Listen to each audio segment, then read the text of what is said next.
अस्सलाम वालेकुम, कैसे हैं आप सब। उम्मीद है आप सब ठीक होंगे। आपकी दुआ से अल्हम्दुलिल्लाह मैं भी बिल्कुल खैरियत से हूँ। आज मैं आपको बनाना सिखाऊंगी कढ़ी पकोड़ा। तो इसके लिए सबसे पहले मैंने 250 ग्राम बेसन लिया था। इसमें मैंने 100 ग्राम खट्टी दही डाली थी।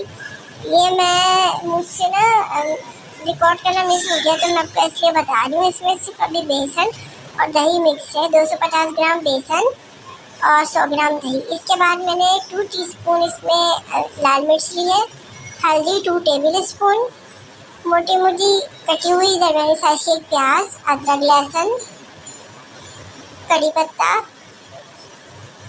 और हरी मिर्चें हैं इसमें, नमक हस्बे ज़रूरत, पानी 1 गिलास। तो अब हम ये सारा मसाला इस बेसन के बैटर में डाल देंगे और इसको अच्छी तरीके से मिक्स कर देंगे।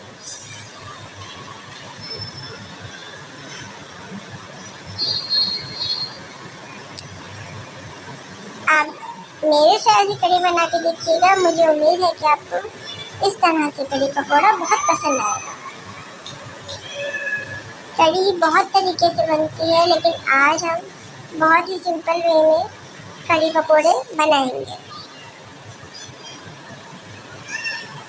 तो अच्छे से और मिक्स कर लेंगे सारा मसाला बेसन के साथ। अच्छा, कढ़ी के लिए आपने दही जो लेनी खट्टी वाली लेनी है, मीठी दही ना लीजिएगा। कढ़ी थोड़ी खटास होती है तो ज़्यादा मज़े की लगती है, तो मैंने खट्टी दही ली थी।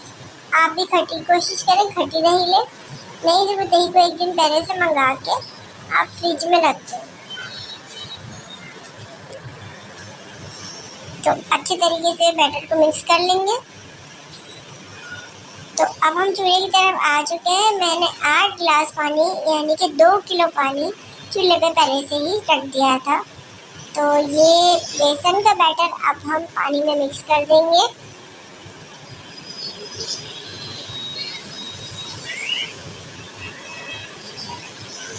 और इसको अच्छे तरीके से चम्मच से चला लेंगे।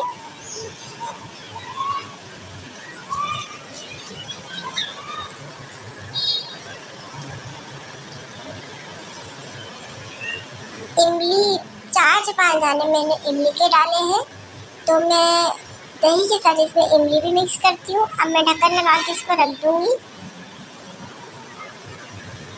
इसका खोल आने का वेट करेंगे। तो देखिए इसमें खोल आ चुका है। इसको तकरीबन 5 घंटे तक पकाना है। तो देखिए अब हम अपने बेसन के जो पकोड़े हैं वो बना लेते हैं। 250 ग्राम की बेसन की मैंने कढ़ी बनाई थी, 250 ग्राम का मैं पकोड़ा बनाऊंगी। तो बेसन में मैंने सोडा मिक्स किया है, मीठा सोडा, ½ टीस्पून से भी कम, 1 चुटकी बराबर सोडा इसमें मिक्स किया है। सोडे को पहले इसमें अच्छे तरीके से मिक्स कर लें।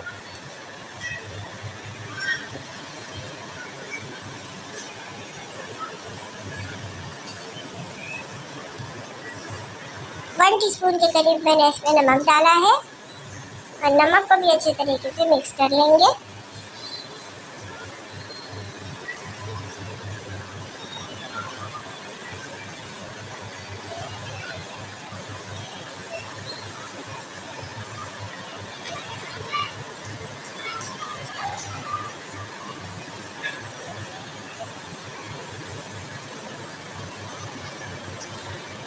थोड़ा थोड़ा करके बेसन में पानी डालेंगे। आप कम पानी डालेंगे तो बैटर पतला नहीं होगा, अदरवाइज आपके बेसन का जो बैटर है वो एकदम पतला हो जाएगा अगर आप सारा पानी एक साथ डाल देंगे। तो मैंने बहुत कम पानी इसमें डाला है।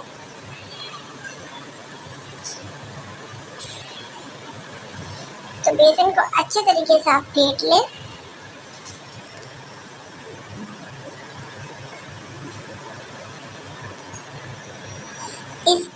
इसके सारे लम्स जो होते हैं वो ख़त्म करने, इसकी गुठलियाँ जो होती हैं वो आप अच्छे तरीके से फेंटने के बाद इसकी सारी गुठलियों को ख़त्म कर लें। अच्छे तरीके से बेसन की फेंटाई करेंगे। तो देखिए बेसन को फेंट लिया है अच्छे तरीके से। अभी मैंने इसमें कुछ भी ऐड नहीं किया। अब मैं आधे घंटे के लिए इसको कवर करके रख दूँगी। तो देखिए आधा घंटा हो गया है। तो अब मैं जो है इसमें बाकी के जो मसाला है वो ऐड करूँगी। 1 टीस्पून जीरा डाला है मैंने इसमें, लाल पीसी मिर्च डाली है 1 टीस्पून, प्याज डालेंगे हम इसमें, 2 दरमियानी साइज की मैंने इसमें प्याज डाली है। इसको बारीक बारीक चॉप करके आपने डालना है क्योंकि पकोड़े बना रहे हैं। तो मैंने इसमें 2 दरमियानी साइज की प्याज डाल दी है और अब इसको मिक्स कर लेंगे अच्छे तरीके से।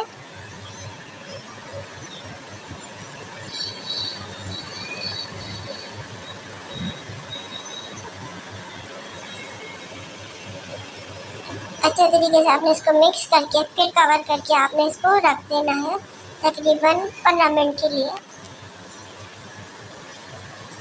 तो 15 मिनट हो चुके हैं। अब हमारा बेसन जो है बिल्कुल सेट हो चुका है पकोड़े बनने के लिए। तो देखिए प्याज जब हमने पानी छोड़ दिया है इसलिए मैंने जो है वो बेसन में पानी ज़्यादा नहीं डाला था। आप देख सकते हैं जब हमने बैटर रखा था तो थिक था और अब थोड़ा सा जो है वो थिन हो गया है। तो हमें ऐसी कंसिस्टेंसी चाहिए थी पकोड़ों के लिए। तो अब पकोड़ों की तैयारी शुरू करते हैं। अच्छे तरीके से आप एक बार बेसन को फेंट लेंगे ताकि इसमें अगर कोई गुठली हो तो वो सारे लम्स ख़त्म हो जाए। तो देखिए हमारा बिल्कुल परफेक्ट बेसन रेडी हो चुका है।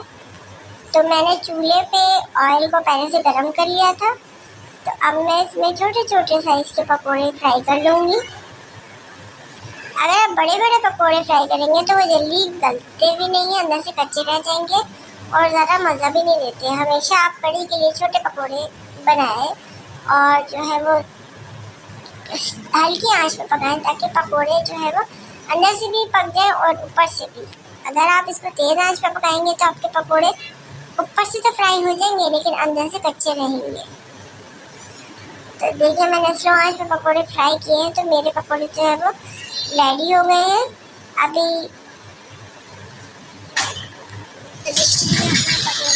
वो हमने फ्राई कर लिए। तो बाकी के बैटर के भी हम पकोड़े फ्राई कर लेंगे। जो पकोड़े हमने फ्राई किए वो हम कढ़ी में उसको जो है वो डाल देंगे क्योंकि कढ़ी हमारी बिल्कुल रेडी हो चुकी है। और कढ़ी का जो चूल्हा जो है वो बंद कर दिया है। ये गर्म की वजह से ये खोल रही है लेकिन ये चूल्हा इसका बिल्कुल हमने बंद कर दिया है। तो अब बाकी के पकोड़े भी हम इसमें फ्राई कर लेंगे। तो देखिए बाकी के पकोड़े भी फ्राई कर लिए थे। तो अब हम जो है वो भगार की तैयारी करेंगे। देख सकते हैं आप कढ़ी बिल्कुल जो है वो थिक हो चुकी है इस वक्त। तो अब हम भगार की तैयारी करेंगे। भगार में हम लेंगे 1 टेबल स्पून कड़ी पत्ता, 1 टीस्पून ज़ीरा और 4 अदद लाल मिर्चें। तो हम इसका भगार कर लेंगे। फिर इसके बाद हम आपको फाइनल लुक दिखाते हैं कढ़ी का कि ये कैसी लग रही है। तो देखें इसकी खुशबू जब ये भगार लगता है तो अलग ही कोई पूरा घर महक जाता है इससे। उम्मीद है आपको मेरी रेसिपी पसंद आई होगी। तो अगर आपको मेरी रेसिपी पसंद आती है तो आप मेरे चैनल को सब्सक्राइब कर दें, लाइक कर दें और शेयर कर दें और